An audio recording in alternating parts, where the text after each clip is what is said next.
భారతదేశానికి ప్రస్తుతం జరుగుతున్న ఇరాన్ అమెరికా యుద్ధంలో అతిపెద్ద విజయం లభించిందని చెప్పవచ్చు. ఇది మోడీ దౌత్య విధానానికి కూడా ఒక అతిపెద్ద విజయం.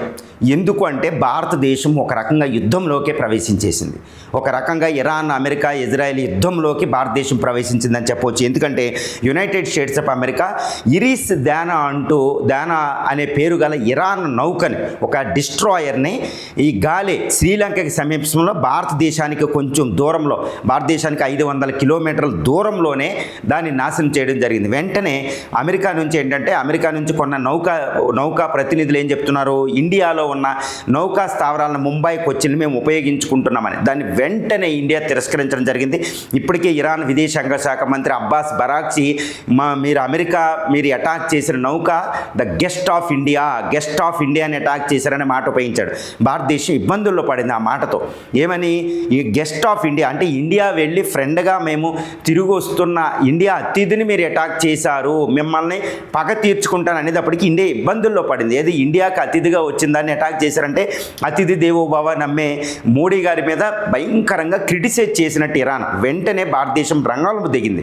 ఇరాన్ను పరోక్షంగా చేసిన క్రిటిసిజానికి వెంటనే ఇండియా రంగంలో దిగి మోడీ మీద కోపోద్రుక్తంతో మాట్లాడింది. ఎందుకంటే ఇండియాని అనవసరంగా ఇబ్బందుల్లోకి నెట్టేసింది ట్రంప్ అడ్మినిస్ట్రేషన్. ఇది కొచ్చిన్ ముంబైని వాడుకుంటున్నామనే మాట అమెరికా నుంచి రావడం, నౌకని ఇండియాకి దగ్గరలో పేల్చేయడం, అది కూడా వైజాగ్ నుంచి తిరిగి వెళ్తున్న నౌకను పేల్చేయడం. ఆ నౌక అమెరికా నౌకలతో పాటు మిలాన్ వైజాగ్లో పార్టిసిపేట్ చేసింది. దాన్ని పేల్చకూడదు, పేల్చి అంతర్జాతీయ జలాల్లో ఇరాన్ దగ్గర పేల్చుకోకుండా ఇండియా దగ్గర పేల్చి ఇండియాకి చాలా ఇబ్బందికరం చేసి ఇండియాని ఏం చేయాలో తెలియదు. అంటే ఇరాన్కి పూర్తిగా దూరం జరిపేయడానికి, చైనా రష్యాలకు పూర్తిగా దూరం జరిపేయడానికి ట్రంప్ అడ్మినిస్ట్రేషన్ చేసిన ఒక వ్యూహం అని మోడీ గారికి అర్థమైంది. వెంటనే మోడీ కోపోద్రుక్తం అయిపోయి వెంటనే మోడీ అమెరికాకి ట్రంప్కి వ్యతిరేకంగా కొన్ని స్టెప్స్ వేయడం జరిగింది. అదే యుద్ధం అనేది కూడా నేను చెప్తాను. అదేంటంటే ఇప్పటివరకు ఆయితోల్లా అలీ ఖైమనీ ఫిబ్రవరి 28న చనిపోతే 6వ రోజు యుద్ధం కొరకే కూడా ఇండియా మాట్లాడలేదు, సైలెన్స్గా ఉంది. ఇండియాలో కూడా క్రిటిసిజం వస్తుంది. సోనియా గాంధీ ఆర్టికల్ రాయడమే జరిగింది. ఇండియాలో చాలా క్రిటిసిజం. ఇదేంటి, భారతదేశం విలువలు వదిలేసిందా, దౌత్య విధానంలో విలువలు వదిలేసి కేవలం ప్రయోజనాలకే ప్రాముఖ్యత ఇస్తుందా, ఇది మంచిది కాదంటూ మోడీ మీద చాలా క్రిటిసిజం కూడా వచ్చింది. వెంటనే ఇప్పుడు మోడీ గారు అమెరికా పనిచేసేటప్పటికి ఈయనకు ఒక అవకాశం దొరికింది.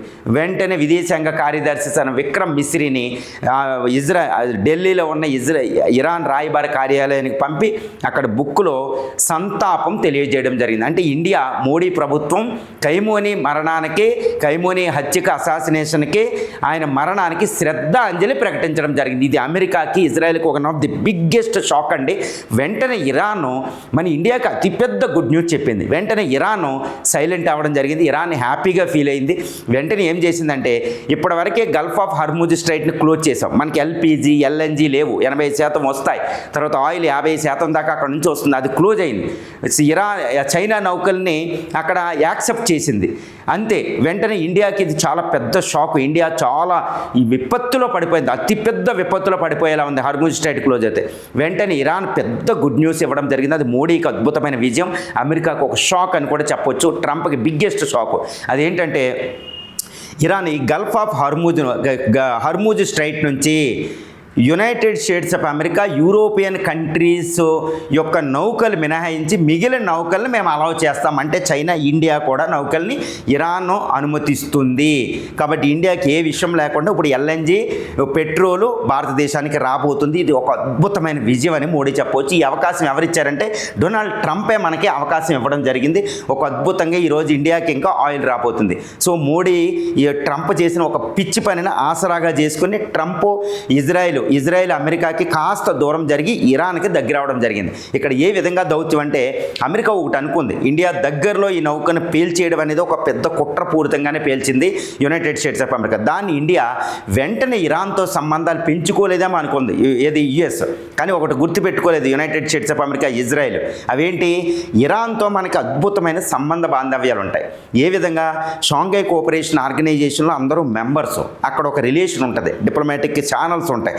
తర్వాత బ్రిక్స్లో మెంబర్స్, అక్కడ డిప్లొమాటిక్ ఛాన్సెస్ ఉంటాయి. తర్వాత రష్యా ద్వారా ఇరాన్తో ఈజీగా కమ్యూనికేట్ చేయొచ్చు. తర్వాత ఇరాన్ ఇండియాకే we have the greatest deep relationship. కాబట్టి వెంటనే ఆ ఛానల్స్ని ద్వారా ఇండియాలో ఇరాన్ రాయబారి అక్కడికక్కడ మాట్లాడడం జరిగింది. రాయబారి కార్యాలయానికి ఎవరు ఫారిన్ సెక్రటరీ వెళ్ళడం జరిగింది, వెంటనే కమ్యూనికేట్ అవ్వడం జరిగింది. ఎస్ జయశంకర్ గారు కూడా అబ్బాస్ బగ్చి ఇరానియన్ ఫారిన్ మినిస్టర్తో మాట్లాడడం జరిగింది. వెంటనే ఎక్కడికక్కడ అయిపోయింది. ఇండియన్ ఆయిల్ షిప్ని హర్మూజ్ స్ట్రైట్ ద్వారా అనుమతించడం జరిగింది. కాబట్టి ఇప్పటికి ట్రంప్ ఒక కుట్ర పన్నాడు. ఇండియా హర్మూజ్ స్ట్రైట్ క్లోజ్ అవుతే నా టారిఫ్ లొంగని ఇండియా ఆర్థిక వ్యవస్థ పడిపోద్ది, ఇది మోడీకి అతిపెద్ద పతనం అవ్వద్ది మోడీ గవర్నమెంట్ అనుకున్న దాన్ని, వెంటనే ఇరాన్ ద్వారా మనకు ఆయిల్ వస్తుంది. ఇప్పుడు ఇండియా తటస్థతకి దారి తీసింది. మోడీ అద్భుతమైన దౌత్యం, పరిస్థితులకు అనుకూలంగా గంటలకి ఎప్పుడు పరిస్థితిని గమనించి దానికి అనుకూలంగా భారత ప్రయోజనాలని కాపాడడానికి మోడీ ప్రభుత్వం ఉంటుందని నేను ఎప్పుడూ చెబుతూ ఉంటాను. ఒక అద్భుత విజయంగా అయితే దీన్ని చెప్పొచ్చు.